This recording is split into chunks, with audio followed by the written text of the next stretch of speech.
Okay, అందరికీ నమస్కారాలు. ఈరోజు నేను ఇక్కడికి స్వచ్ఛ ఆంధ్రప్రదేశ్లో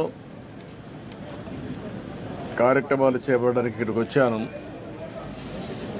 వచ్చినప్పుడు మీరే చూశారు, ఇక్కడే 4 రోడ్లు జంక్షన్లో కుప్పలుగా గుట్టలుగా చెత్త వేస్ట్ అంతా కూడా స్టాక్ చేసే పరిస్థితి వచ్చారు. ఇలాంటి గుట్టలుగా పేరుకుపోయినట్టే కానీ ఎక్కడ చూసినా రాష్ట్రం అంతా స్వాగతం పలికే పరిస్థితి వస్తూ ఉంది. 85 లక్షల మెట్రిక్ టన్నులు డ్రై వేస్ట్ ఉండే పరిస్థితి వచ్చింది. ఇది చాలా దారుణం. నేను ఎన్నోసార్లు చెప్పాను మీ అందరికీ, రాష్ట్ర ప్రజలందరికీ, ఎంత పరిపాలన భ్రష్టు పట్టించిందంటే ఒక పక్క స్వచ్ఛ భారత్ పెట్టి స్వచ్ఛ ఆంధ్రప్రదేశ్ కింద ఎక్కడికక్కడ కార్యక్రమాలు చేసి ఈ సమయంలో ఈ 5 ఏళ్లలో కొన్ని కోట్ల మెట్రిక్ టన్నులు వేస్ట్ జనరేట్ చేసి ఎక్కడికక్కడ స్టాక్ చేసి పెట్టారంటే ఈ ప్రభుత్వాన్ని ఏమనాలి నాకు అన్నట్టు ప్రభుత్వాన్ని ఏమనాలి అర్థం కావడం లేదు. వాళ్ళ యొక్క ప్రాధాన్యతలు దీన్ని బట్టి అర్థమవుతాయి. దాన్ని నేను చాలా తీవ్రంగా ఖండిస్తూ భవిష్యత్తులో ఇవన్నీ ప్రక్షాళన చేయాలంటే మాకు 1 or 2 years 2-3 సంవత్సరాలు పట్టే పరిస్థితి వస్తూ ఉంది ప్రక్షాళనకు మాత్రం. అక్కడి నుంచి భవిష్యత్తు కార్యక్రమాలు అయితే ఇంకా సమయం తీసుకునే పరిస్థితి వస్తుంది. అంత భ్రష్టు పట్టించారు. ఏదేమైనా వ్యవస్థలన్నీ కూడా స్ట్రీమ్లైన్ చేస్తాం. ఇప్పుడే నేను మచిలీపట్నం పోర్టుకి వెళ్ళి వచ్చాను. పోర్టు చూశాను. సర్ప్రైజ్ ఇన్స్పెక్షన్కి వచ్చాను. దగ్గర 3,669 కోట్ల రూపాయల ఖర్చుతో పీపీపీ మోడల్లో ఈ ప్రాజెక్టు పూర్తి అవ్వాలి. అక్టోబర్ 2025కే పూర్తి చేయాల్సిన అవసరం ఉంది. కానీ పనులు మాత్రం 26% ఇప్పటికి పూర్తయినాయి. 24% 865 కోట్ల రూపాయల వర్త్ పనులు పూర్తయినాయి. రేపు ఎల్లుండో డెవలపర్ని పిలిపించి గట్టిగా చెప్తాను. చెప్పి ఎట్టి పరిస్థితుల్లో 25కు పూర్తయ్యేట్టుగా ఈ ప్రాజెక్ట్ని స్పీడప్ చేస్తాం. దీంట్లో కూడా నేను అక్కడ పోయినప్పుడు ఒక నోటు కూడా ఇచ్చారు, చూశాను. గవర్నమెంట్ ల్యాండ్ ఒక 32 ఎకరాలు ఇవ్వాలి. ఒక 6 ఎకరాల 36 సెంట్లు అక్వైర్ చేయాలి. మొత్తం కలిసి ఈ ప్రాజెక్టుకి 38 ఎకరాల 36 సెంట్లు ఇవ్వాలి. అది కూడా కలెక్టర్ చెప్పాను. ఆ వర్క్ కూడా ఇమ్మీడియట్ కంప్లీట్ చేస్తారు. ఇది అయిన తర్వాత ఇక్కడ మొత్తం స్టార్టింగ్ 4 బర్తలు వస్తాయి. అల్టిమేట్గా మాస్టర్ ప్లాన్లో 16 వరకు వెళ్ళే అవకాశం ఉంటుంది. ఫైనల్ ప్రాజెక్టులో 3,696 ఎకరాలు ల్యాండ్ కూడా కావాలి. ఇప్పుడిప్పుడే స్పీడప్ అవుతుంది. దీన్ని పూర్తిగా ఇంకా స్పీడప్ చేసి మళ్ళీ ఈ ప్రాజెక్టు పూర్తయితే మచిలీపట్నానికి ఒక అభివృద్ధికి దోహదం చేసే అవకాశం వస్తుంది. రెండోది కూడా ఇది రాజధాని పోర్ట్. ఇది అమరావతికి దగ్గరుండే పోర్టు. ఒక 45 నిమిషాలు 1 గంటలో ఇక్కడికి వచ్చే అవకాశం ఉంటుంది. కాబట్టి ఈ పోర్ట్ని అన్ని విధాలు అభివృద్ధి చేసుకుంటే ఈ ప్రాంత ప్రజలకే కాకుండా రాజధానికి కూడా ఎంతో ఉపయోగపడే పరిస్థితి వస్తుంది. దానికి కూడా స్ట్రీమ్ లైన్ చేస్తాం.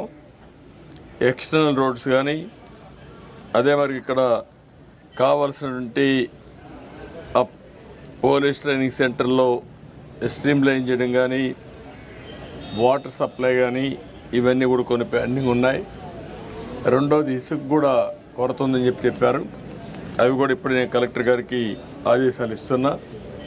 ఈ ప్రాజెక్టుకి ఫాస్ట్ ట్రాక్లో రా మెటీరియల్ కానీ లేకుంటే వాళ్ళకి కావలసినటువంటి సదుపాయాలు కానీ అన్నీ కూడా పూర్తి చేసి దీన్ని అనుకున్న టైంలో పూర్తి చేయడం ఒక బాధ్యతగా పెట్టుకుంటున్నాం.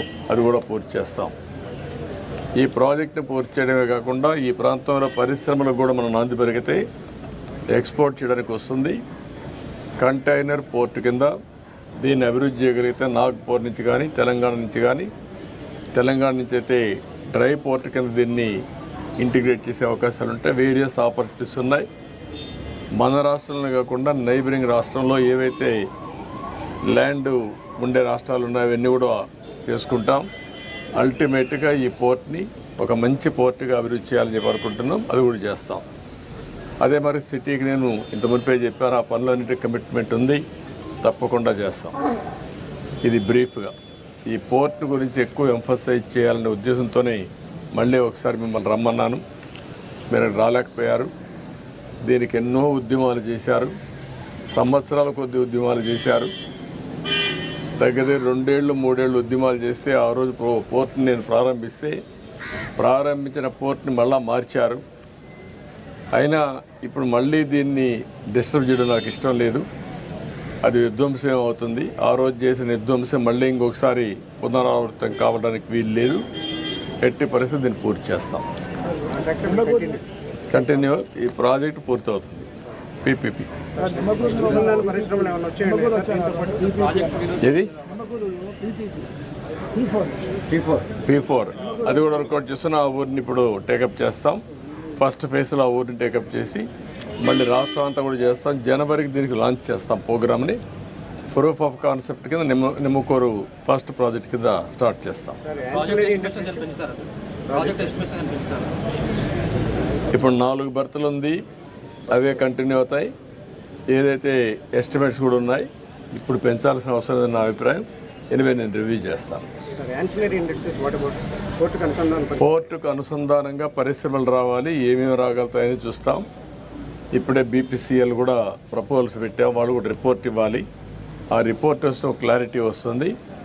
ఒకవేళ వాళ్ళు వస్తే యాంకర్ ఇండస్ట్రీ కింద ఇమీడియట్గా పికప్ అవుతుంది. ఒకవేళ ప్రత్యామ్నాయంగా ఇంకా ఏం చేయాలో అవన్నీ కూడా వర్కౌట్ చేస్తాం. అంటే ఇంకా అవసరమైతే ల్యాండ్ అక్వైర్ చేసుకునే అవకాశం ఉంటే అవన్నీ చేసుకుంటాం. ఏమేమి కావాలో అన్ని విధాలా ప్లాన్ చేస్తాం. ఇండస్ట్రియలైజేషన్ చాలా అవసరం.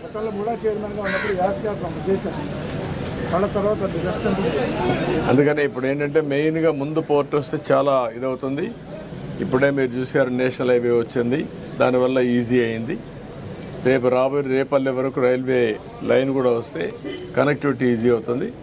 ఈ విధంగా అన్నీ కూడా మచిలీపట్నాన్ని కనెక్ట్ చేస్తూ మనం ఇవన్నీ కూడా చేయాల్సిన అవసరం ఉంది. 6 లేన్ అవసరమైతే ఇంకన్నీ 6 కాకపోతే 8 కూడా అవుతుంది. రేపు పోర్ట్ ఇవన్నీ బాగా వస్తే ఆటోమేటిక్గా వచ్చేస్తాయి.